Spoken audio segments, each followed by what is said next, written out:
उत्तरकाशी में सिलक्यारा टनल में फंसे 41 मजदूरों को सकुशल बाहर निकालने के लिए युद्ध स्तर पर रेस्क्यू ऑपरेशन अंजाम दिया जा रहा है। रेस्क्यू ऑपरेशन को अब 2 मोर्चों पर शुरू कर दिया गया है।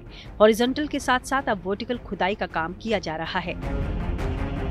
पहाड़ के ऊपर से वर्टिकल ड्रिलिंग हो रही है, जबकि सुरंग के अंदर से रैट माइनर की टीम मैनुअल ड्रिलिंग के जरिए मजदूरों तक पहुंचने की कोशिश में है।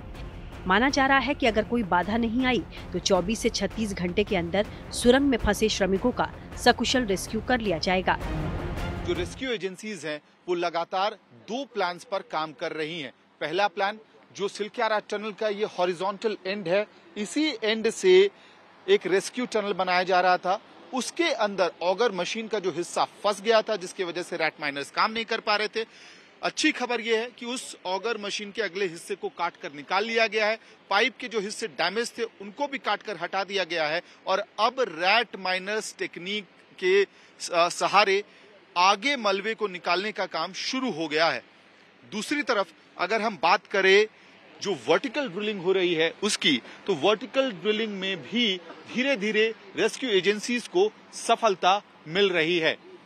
तकरीबन 86 मीटर का पूरा रास्ता रेस्क्यू एजेंसीज को तय करना है, जिसमें 36 मीटर तक की डिगिंग इस वक्त हो चुकी है। यानी कि 1.2 मीटर का एक टनल, कुएं की तरह टनल वहां ऊपर से बनाया जा रहा है, जिसमें 36 मीटर तक ड्रिलिंग हो गई है। 27 से 28 तारीख की दरमियानी रात 2 बजे तक की रिपोर्ट के अनुसार रैट माइनर्स ने करीब 1.6 मीटर सुरंग खोद ली है। इस दिशा से अब तक 49.5 मीटर सुरंग तैयार हो गई है। रैट माइनर्स जैसे जैसे सुरंग खोद रहे हैं, वैसे वैसे ऑगर मशीन से 800 मिलीमीटर व्यास के पाइप को भीतर धकेला जा रहा है। सुरंग के कुल 9 से 12 मीटर को मैनुअल तरीके से कटिंग किया जाना है। मैनुअल ड्रिलिंग के साथ साथ वर्टिकल ड्रिलिंग का काम भी पूरी रफ्तार से आगे बढ़ रहा है। 31 मीटर तक वर्टिकल ड्रिलिंग पूरी कर ली गई है, जबकि 8 mm का पाइप 70 मीटर ड्रिल किया गया है। ये पाइप भी वर्टिकल ड्रिलिंग के तहत लाइफ लाइन के लिए डाला जा रहा है। हमको हासिल हुआ था, आज 30 से 32 मीटर हासिल हो गया है और उसमें अभी तक कोई प्रॉब्लम नहीं है। साथ में उसी के नज़दीक एक प्रोब और हो रहा है वर्टिकल, जो कि 6 से 8 इंच का है। वो अल्टरनेटिव लाइफ लाइन बनाई जा रही है। वो तकरीबन अब 76 मीटर पहुंच गई है नीचे और कोई प्रॉब्लम नहीं हुआ उसको। तो उससे अंदेशा लगाया जा सकता है हमारा कि जो हमारा ये बड़ा वाला जो एक 1.2 मीटर का जो की जो डिगिंग हो रही है, वर्टिकल ड्रिलिंग हो रही है, उसमें भी शायद कोई हमें प्रॉब्लम ना खड़ा हो। अब वर्टिकल ड्रिलिंग में क्या चुनौतियां हैं, इसे जरा समझिए। ग्राउंड जीरो पर मौजूद हमारे संवाददाता आशुतोष मिश्रा आसान भाषा में बता रहे हैं क्या और कैसी चुनौतियां हैं।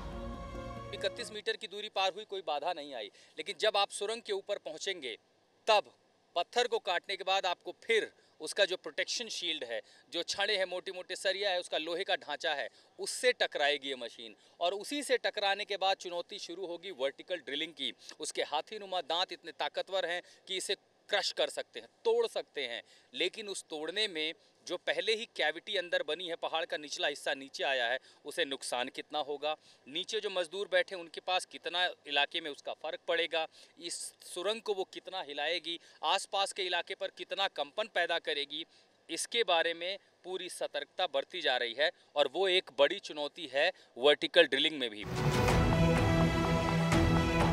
इस बीच प्रधानमंत्री मोदी के प्रधान सचिव डॉक्टर पीके मिश्रा ने सिलक्यारा टनल का दौरा किया और वहां फंसे मजदूरों से बातचीत की। उन्होंने श्रमिकों को भेजी जा रही खाने पीने के सामान की भी रिपोर्ट ली। और आप लोगों को खाना सब ठीक मिल रहा है? मिल रहा है और किसी तबीयत का, हेल्थ का कोई प्रॉब्लम नहीं है। बता दें कि शुक्रवार दोपहर में जब 25 टन वजनी ऑगर मशीन टूटी, उस वक्त तक बचाव कर्मी मलबे के अंदर 47 मीटर तक भेद चुके थे और मजदूरों तक पहुंचने के लिए केवल 10 से 12 मीटर ड्रिल करना ही शेष रह गया था। लेकिन इस मिशन के नाकामयाब होने के बाद सुरंग के अंदर मैनुअल ड्रिलिंग के साथ साथ पहाड़ के ऊपर से वर्टिकल ड्रिलिंग के जरिए रेस्क्यू ऑपरेशन को फिलहाल अंजाम दिया जा रहा है, ताकि जल्द से जल्द मजदूरों को टनल से सकुशल बाहर निकाला जा सके।